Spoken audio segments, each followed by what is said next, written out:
All right, what up? It's your boy Rashid Amir. It's Empress Yibo. You are now watching No Country for Small Talk.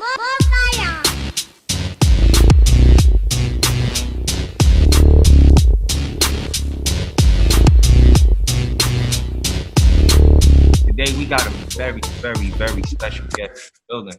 Yes. Got my man Ski Beatz, the one and only, the legend. Peace. Got a piece of definitely a huge piece of hip hop history.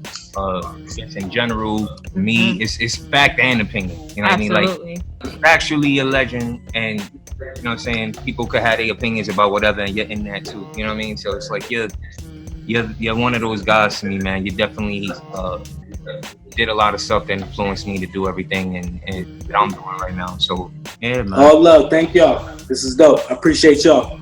Yeah, man. So what you getting into today? I see you. I know you just had that joint that went off. What is it? The Discord? The who? I'm sorry. Which the Smack Pack Challenge? Nah, I know you got that. We're gonna get into that. But Ski does a whole bunch of different things. So I'm trying to. But you just did. You just sent out an invite today.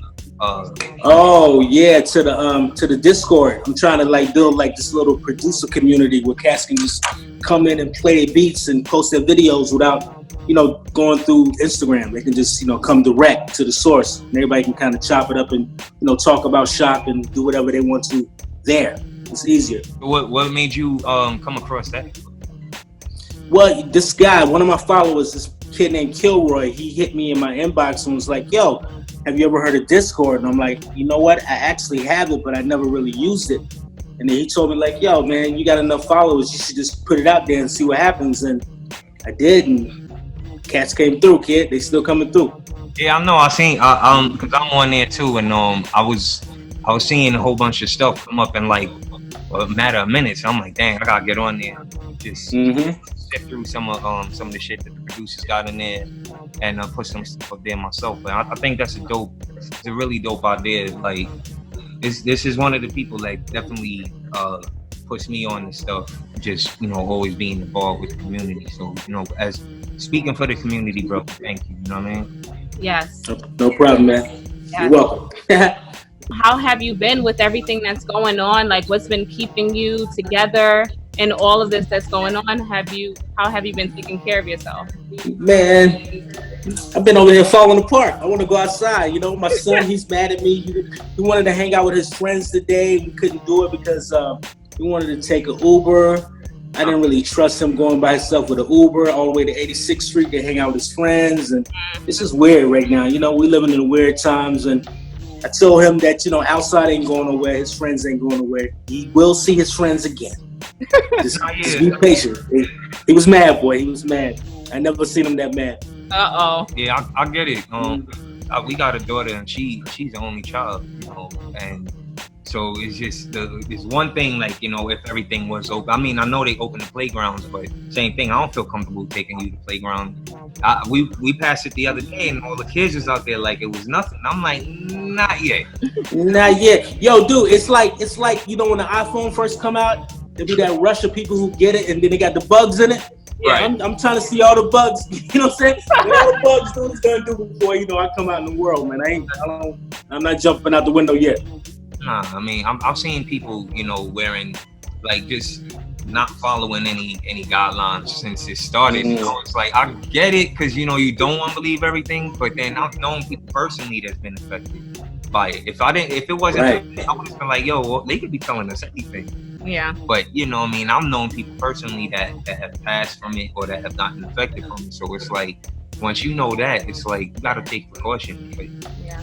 Especially definitely. Especially living in New York City and places like that, so many people. It's like it's really important for everybody to kind of just like, because it's respecting each other too. It's more of that to me. I know you're doing a lot right now, Ski. Like, you're doing a lot. I mean, we talked a little bit about what you're doing, but you want to tell us a little bit more about what you're doing, or a few things you're doing, what you feel comfortable with sharing? Smack Pack. Yeah. Well, right now I'm doing the challenges, which is pretty fun. We got this little Smack Pack challenge where the cats, they get to use some of my sounds to make some music, post it up, get some exposure. I'll let them use my platform, post their music up, and they win cool prizes. Yes. And we got the dojo. Obviously, I'm doing the Zoom dojo classes, the one-on-ones or the full classes, and shoot, I need to be making some music and working with some artists, but I ain't been thinking about none of that right now. I want to focus, man. We get that. Right. We get there, but do you see yourself starting to do more packs and more pack challenges? I'm gonna ride the wave. I'm gonna see where it's going. You know, right now it seems like, you know, they having fun with it, so I'm gonna just keep doing them until, you know, they start acting like they don't want to do it no more. You know what I mean? Just go as long as I can, see what happens. I mean, I play everything by ear. I feel like, you know, when I do one thing, it kind of, you know, springs the idea for the next way to go. So I don't really plan too much ahead, you know. I just kind of watch how it moves, and then I just follow it like that. But so far, you know, they like it, so I'm gonna keep it going. I know I'm definitely gonna do a Smack Pack Challenge 3 trilogy. It might be the end of that, and I might have to do something else, but I might keep it going. It all depends on, you know, the energy. Yeah, just evolving with everything. I mean, even the dojo fam, as you said, you evolved with that. Could you talk a little bit about the dojo? Like, what kind of led you to doing that? I mean, I guess that's how y'all met each other for the first time, was through the dojo fam, which I must say the hubby is quite addicted to. So we can talk about dojo fam. Y'all are amazing what y'all do. You know what? The dojo, the way it really initially happened was I was living in North Carolina, and I was taking piano lessons from this guy. And he was like charging me like, what, $50 for the hour. And I saw his notebook, and he had like, you know, my name, 11 o'clock, and he had somebody else's name, 12, and somebody else's name, no, the whole day. He had it booked out. And I'm like, dang, you know, he's teaching all these kids piano, and he's charging them $50 an hour. I said, I could teach people how to make beats. But I was living in North Carolina, and I never, like, you know, jumped on the idea. And that was years ago. That was like 11, 12, 13 years ago. Then when I moved back to New York, and one of my homeboys called me up, and he was having problems at his studio. He was living in his studio, but he couldn't pay the rent, and it was about to kick him out. And I said, well, you know what, let me do a class in your studio. I want to test it out, see if it works. And I said, I'll pay you some money. We'll see if we can get some students in, yada, yada, yada. Long story short, you know, we got people coming in. And instead of having one person an hour, we had like maybe 15 people each hour. You feel me? And so, you know, I helped him pay his rent, and I saw there was an interest for that. And then I love the fact that everybody was just so, like, you know, they had so much information. Besides me giving them information, they was giving me information too. You feel me? Well, besides me giving them information, they was teaching me things. And I saw the community, I saw the network, I saw how all the producers was kind of vibing with each other. And if you're a producer, you know, 9 times out of 10, we're in the house by ourselves making beats, so we ain't really got nobody to bounce some energy off of. So once we get in a room with a bunch of like-minded people, you know, we're gonna be doing this all day, you know what I mean? All day. And I saw that, and I'm like, yo, this is cool, man. This is a cool platform for people to kind of, like, you know, learn some information and to meet, you know, their peers and connect with people that make music. And I know, Rashid, you met a lot of people from the dojo that you still keep in touch with to this day. Yeah, definitely. I was just about to say that. Like, even at the last joint that you had when you had the chop up shop, I think. Yep. And we went to what's the name of the record shop? I don't want to. Clockwork. Clockwork, right? We went out there, and it was just a bunch of producers, some rapper, but, you know, everybody that at some point came into the dojo, and we was just there talking. Like, I didn't even make these that day. I went and I took, because there was so many people on. But I was like, you know what? I'm gonna just take this info and this time to just network with everybody, and we talking about the like-minded shit, like, you know, like you said. And, you know, I'm gonna just take some dope records home. I came home with like what a whole big I remember. I think the dude that owns his name is Mike, right? Right. I remember the name. I don't remember. That's golden, cause I don't remember that. So that's a sign too. But he I think gave me like 2 records for free just because I bought so many while I was there. So, you know, just it's great to have a community where we could come together. And that's another thing. That's another thing, man. I can't wait to start back up is the chop shops, because, you know, right when I was about to get into it, the whole, you know, quarantine thing happened. But the chop shops, I think they're gonna be amazing once we can get back on the road and go out to each city and invite all these kids to the record stores and make music like right on the spot, like right there. Bring your equipment. Because I know when I was coming up, that was a dream of mine. If I could take my MPC or my SP1200 to the record store and sit there all day and just go through your records for free and make beats, that's a dream. Yeah, I know. Like yeah. And speaking of that you brought that up. Like, I know that you can go up and look it up and stuff, like how you got your start. But this is my first time actually probably getting that from you directly, instead of like going up and looking up a video on YouTube. So it's like, what, when because you started off as an MC, right? Right. But you was also making your own joints. How did that process go? Like, as far as that? I was in a group.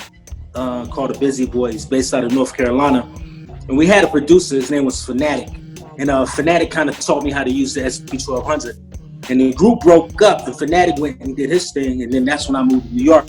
But I knew how to make beats, and so I was still trying to rap, but I was making my own beats to rap to, you know. And we got a record deal, whatever. And Clark Kent, he kind of pulled me to the side and said, "Yo, dude, you got all these beats. What are you doing with them?" I'm like, "What do you mean? What am I doing with them?" It's like, "Yo, you could sell these beats, dude." And I'm like, "Word, I can make money off this shit right here." You know what I mean? And so I think he sold my first beat, The Fall MC, for like $8,000. And I was like, you know what? That's when I kind of started falling back with the MCing and kind of, just got more into the beat. I could make way more money just kicking back and Mm-hmm. And I didn't have to be in front. I could be back here. I could live my life, make my music, and it worked out. Do you still miss the rapping? Because you still rap. Mm-hmm. Still. We heard you we heard you a few months ago. I was like, okay, Ski, come through. I mean, I'm naturally MC. I mean, that's how I started. That's just always gonna be in my DNA to rap. I make beats, and when I like them, I just start writing to it on the low. I'm not putting music out. I'm not trying to be a rapper like that, but I definitely I still fuck around. So that means on my album, I could get you to feature on one of the joints you produced. If I like the beat, I'll rap it. It's your beat, man. What you mean? If I like the beat, I'll rap to it. All right, cool. We got to work on that anyway. But I asked you about like how you got your start and how that was, and you've seen so many different changes in the game as far as I'm more or less thinking about like as far as techniques and everything in making music, because you was doing everything with the floppies at first, and then once the computer came out, you got onto that, and you was just like, you can do so much more with Ableton, and especially once Ableton hit. Do you? Because I've got on some programs that kind of resemble the SP, so and the limitations that it has, and then I was messing around with it yesterday, and I was like, yo, you can do so much with it.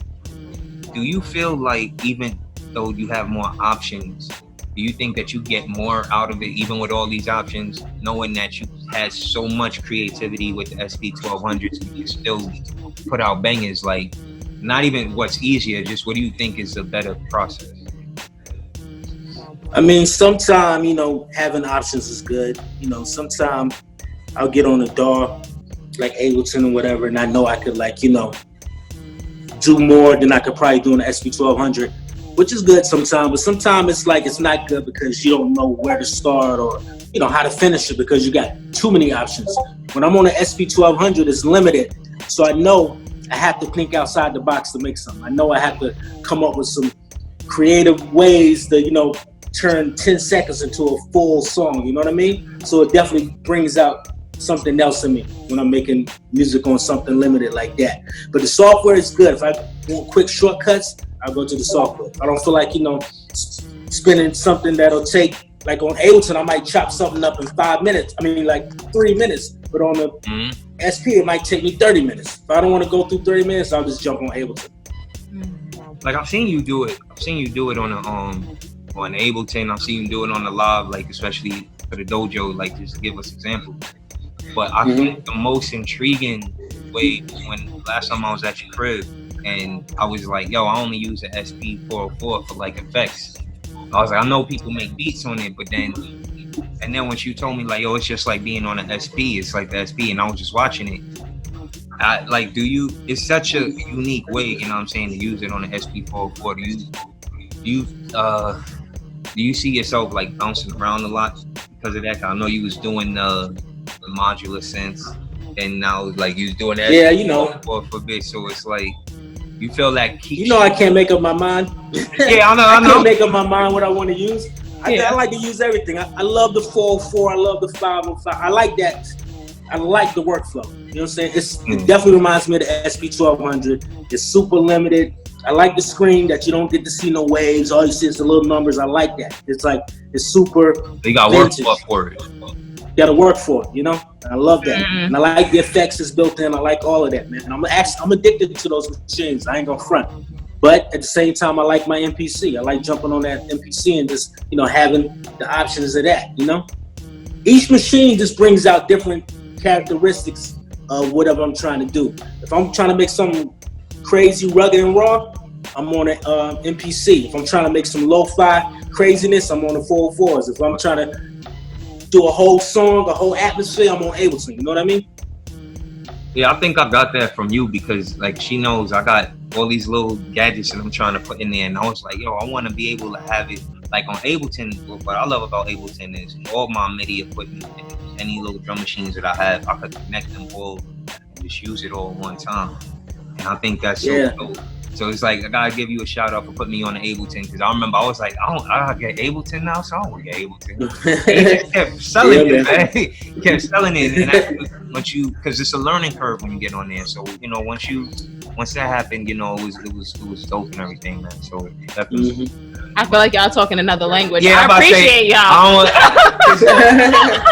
Artists, producers, we get in there and we'll talk. I admire. So I don't want to. I know you. I don't want to like make it seem like. No, don't do that. It's fine. I mean, I'm always like this. I'm like, okay, it sounds like Greek to me, but it's okay. I'll take it all in. Usually if you were here, we would play games, right? And unfortunately, we're online, so it's a little bit different. So instead of a game, we have rapid fire questions, a few questions. You have to answer, Ski. You can't, you can't phone a friend. You have to answer them. Okay. So what's your favorite fast food meal? McDonald's. What's your favorite song to play in the car? Shit. I haven't been in the car in so long. But when I was in the car, I was listening to T.I.'s album, Trap Music. Okay. Which album was that? That was his second one. Second album. Yeah. It's crazy. I love that album. Yeah. I'm about to say, he had that was a dope album. It's a good one to kind of put on repeat if you need to. Yeah. Okay, What about this one? It's a little longer. How do you define success? How do I? That's easy. Happiness. Being happy with yourself. Success is not anything that's materialistic. It's you being happy with who you are within. You feel me? That's being successful. Beautiful. What's the most beautiful place you've ever seen? Africa. Ooh, okay. Can you talk a little bit about that? You can't just let that go. That was a tour. Like that? Yeah, I was with Mobb Deep. Went to South Africa. It was beautiful, man. I went to the African petting zoo. I was holding baby cubs, and it was amazing. I was walking beside zebras, and it was wild. Never seen nothing like that. Shout out to P too, man. How long were y'all there? Shout out to P. How long were y'all there? It was in Africa. It was in Africa like 3 days. Okay. Wow. That's it. See, Mobb Deep is worldwide famous, so that's just beautiful. Them dudes got like crazy fans over everywhere. Wow. So this part is a lot on you because you are, as we said before, the GOAT. So how would you say in the next 10 years do you think the culture will change? Hip hop culture in general in 10 years? I know it's hard to say that right now, but where do you see it going in 10 years? I see, due to the current circumstances, I see more conscious music. I know there's a lot of people that's in the house right now creating music that's more, it's more like food opposed to, a lot of the stuff that we've been hearing, before all the pandemic stuff. So I think in 10 years, man, we're gonna have a nice little balance of music, man. Like, opposed to just having one thing on a menu, we're gonna have a menu full of all types of different things we can listen to. And I feel as a kid and growing up off of listening to hip hop, that I felt that's the only thing that's missing right now is balance, because everything wasn't conscious back then. We had a whole lot of, we had gangster shit, we had conscious, we had some Uncle Luke type shit, but it was all being played almost felt like at once, and you would see, you would hear all those songs or see all those videos in rotation, and it felt like, you know, everything was being represented. So yeah, I think that's, you know, hopefully that's where it goes in the future, you know. So creativity, baby. We need more creativity. Yes, Definitely. we do. Yes, we do. On the airwaves too, for sure.